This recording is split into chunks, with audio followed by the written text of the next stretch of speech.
আসসালামু আলাইকুম। আজকে বানাচ্ছি বেকারির স্বাদে ভীষণ ভীষণ মজার কমলার বিস্কিট বা অরেঞ্জ কুকিজ। মাত্র অল্প কয়েকটা উপকরণেই ঘরেই খুব সহজে বানিয়ে নেওয়া যাবে মজার এই বেকারির স্বাদের অরেঞ্জ কুকিজ।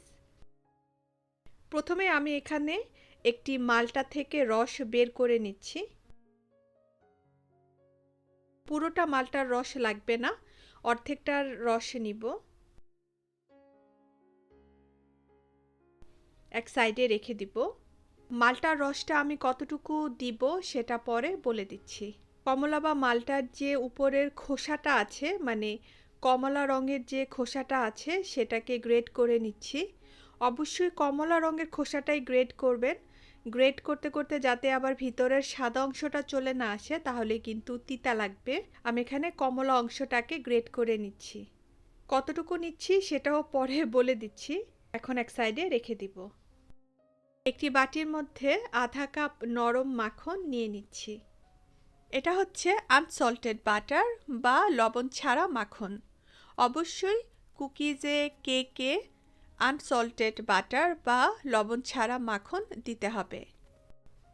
মাখনটাকে যে এরকম হ্যান্ড হুইস্ক দিয়ে ভালোভাবে বিট করে নিচ্ছি বা ফেটিয়ে নিচ্ছি। আপনারা চাইলে ইলেকট্রিক হ্যান্ড মিক্সার দিয়েও করতে পারবেন। মাখনটা বিট করতে করতে যখন এরকমটা স্মুথ হয়ে যাবে, এর মধ্যে দিয়ে দিচ্ছি হচ্ছে আইসিং সুগার বা পাউডার করা চিনি, কাপের 4 ভাগের 3 ভাগ, মানে 12 টেবিল চামচ। দিয়ে দিচ্ছি এর মধ্যে কমলা এসেন্স 1 চা চামচ, আর দিচ্ছি আধা চা চামচ ভ্যানিলা এসেন্স। অরেঞ্জ আর ভ্যানিলার মিশ্রণের যে একটা ফ্লেভার হয়, এটা অসম্ভব মজা লাগে আমার কাছে। তবে আপনারা চাইলে ভ্যানিলা এসেন্সটা না দিলেও পারেন, শুধু অরেঞ্জ এসেন্সটাও দিতে পারেন। আবার আপনাদের কাছে যদি অরেঞ্জ এসেন্স না থাকে তাহলে শুধু ভ্যানিলা এসেন্সটাও দিতে পারেন, সমস্যা নেই। কারণ এর মধ্যে আমরা কমলার রস দিব, এরপরে হচ্ছে কমলার জেস্ট দিব, মানে খোসাটা যে গ্রেট করে নিয়েছি সেটা দিব।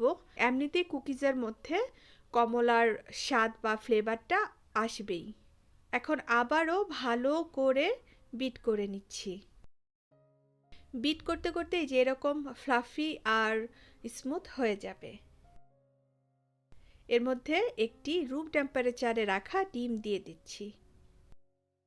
অবশ্যই কেক বানান বা কুকিজ বানান, যেটাই বানান না কেন, উপকরণগুলো হতে হবে রুম টেম্পারেচারে রাখা। সামান্য পরিমাণে কমলা খাবার রং দিয়ে দিচ্ছি। দিচ্ছি এখানে মাল্টা বা কমলার জুস 3 টেবিল চামচ।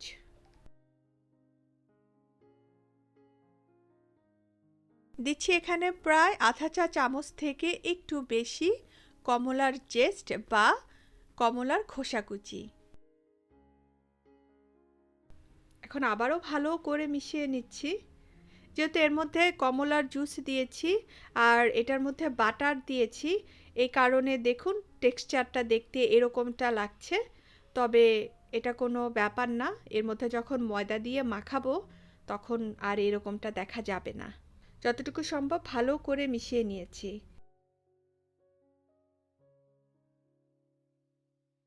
বাটির উপর একটি স্ট্রেনার রেখে দিলাম আর দিয়ে দিচ্ছি এর মধ্যে 2.5 কাপ ময়দা।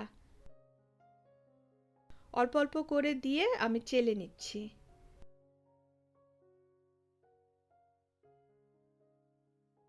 এখানে দিচ্ছি হচ্ছে 2.5 চা চামচ বেকিং পাউডার,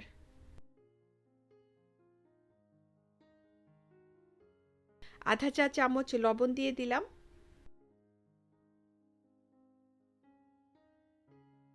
এখন হচ্ছে ভালো করে সবগুলো উপকরণ মিশিয়ে নিব।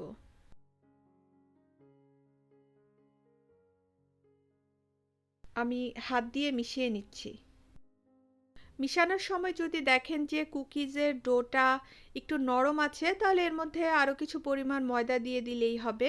আর যদি দেখেন যে কুকিজের ডোটা বেশি শক্ত হয়ে গেছে, তাহলে এর মধ্যে আবার একটু বাটার দিতে পারেন বা একটা ডিম ফেটিয়ে নিয়ে অল্প অল্প করে দিতে পারেন। কুকিজের মধ্যে যে উপকরণগুলো দিয়েছি সেগুলো যদি একটু 19-20 হয় কোনো সমস্যা নেই, শুধু খেয়াল রাখতে হবে স্বাদটা যাতে পরিবর্তন না হয়।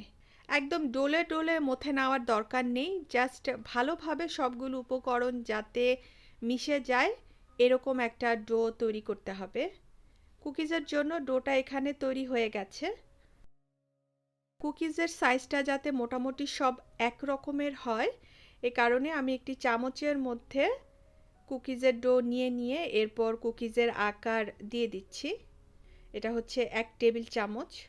হাতে নিয়ে 2 হাতের তালু দিয়ে ভালোভাবে গোল করে করে এরপর হাত দিয়ে প্রেস করে করে এই যে কুকিজের আকার দিয়ে দিচ্ছি।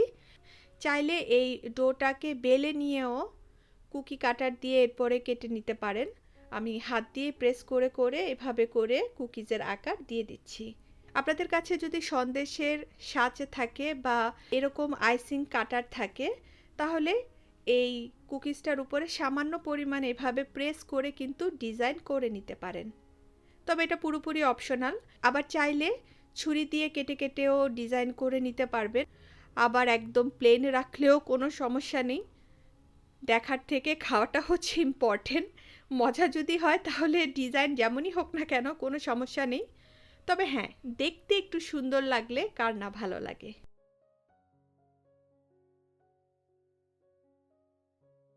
এভাবে করে সবগুলো ডো দিয়ে কুকিজের আকার দেওয়া হয়ে গেছে।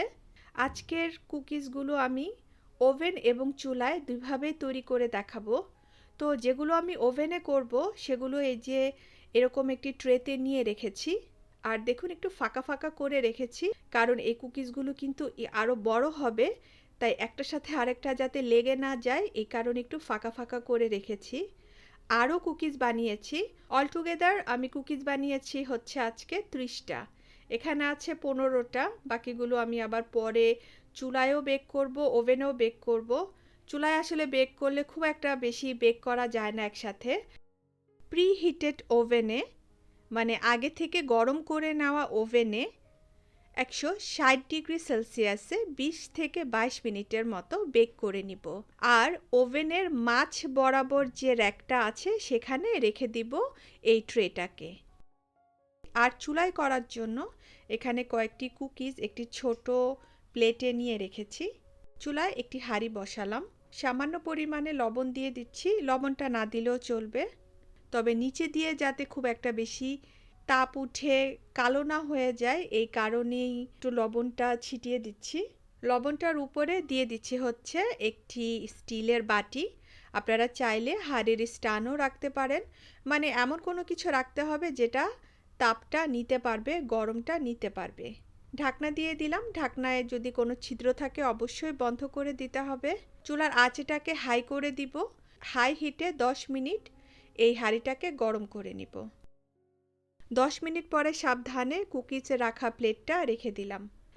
এখন চুলার আঁচটা করে দিলাম লো টু মিডিয়ামে, একদম লো করার দরকার নেই, লো টু মিডিয়াম মানে লো থেকে একটু বেশি হবে চুলার আঁচটা। এই আঁচে এই কুকিজগুলোকে ওই একই টাইম 20 থেকে 22 মিনিটের মতো বেক করে নিব। ওভেনে বেক করা কুকিজগুলো এখানে হয়ে গেছে, খুব সুন্দর একটা ঘ্রাণ বের হচ্ছে এই কুকিজগুলো থেকে। দেখুন মাশাল্লাহ কুকিজগুলো দেখতে কতটা সুন্দরভাবে হয়েছে, সাইজটাও একদম পারফেক্ট হয়েছে। প্রথমে কুকিজগুলো ওভেন থেকে বের করার পরে আপনি যখন ধরবেন তখন হয়তো কুকিজগুলো একটু নরম নরম লাগতে পারে, এতে ঘাবড়াবার কিছু নেই। কুকিজগুলো যখন একদম ঠান্ডা হয়ে যাবে তখন নর্মাল কুকিজ বিস্কুটের মতোই শক্ত হয়ে যাবে।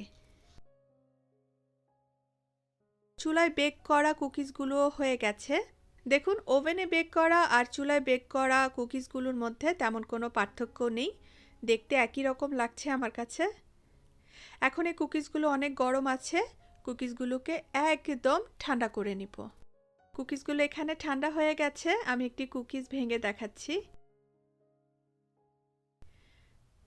আলহামদুলিল্লাহ, দেখতে যতটা সুন্দর হয়েছে ভিতরটা দেখুন, এমনকি খেতে খুব বেশি মজা হয়েছে। চা দিয়ে খান, দুধ দিয়ে ভিজিয়ে খান, বা শুধু শুধু খান, যেভাবেই খান না কেন এই কুকিজ সুপার হিট। এখন এই অরেঞ্জ কুকিজগুলোকে এই যে আমি এরকম এয়ারটাইট জারে ভরে রেখে দিব।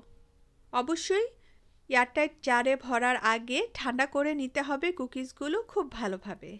আমরা নর্মালি যেভাবে বিস্কিট কুকিজ বাজার থেকে এনে সংরক্ষণ করি আসলে সেভাবেই সংরক্ষণ করতে হবে। আর কতদিন থাকবে সেটা আসলে বলার কিছুই নেই। কুকিজ বা বিস্কিট আপনি এয়ারটাইট কন্টেনারে ভরে অনেক দিন পর্যন্ত খেতে পারবেন। তবে এত মজার কুকিজ মনে হয় না খুব বেশি দিন ঘরে টিকবে। আচ্ছা, যাই হোক, আমার মজার অরেঞ্জ কুকিজের রেসিপিটি শেষ হয়ে গেল। আশা করব আপনাদের ভালো লাগবে। চলে যাচ্ছি আজকে। আল্লাহ হাফেজ।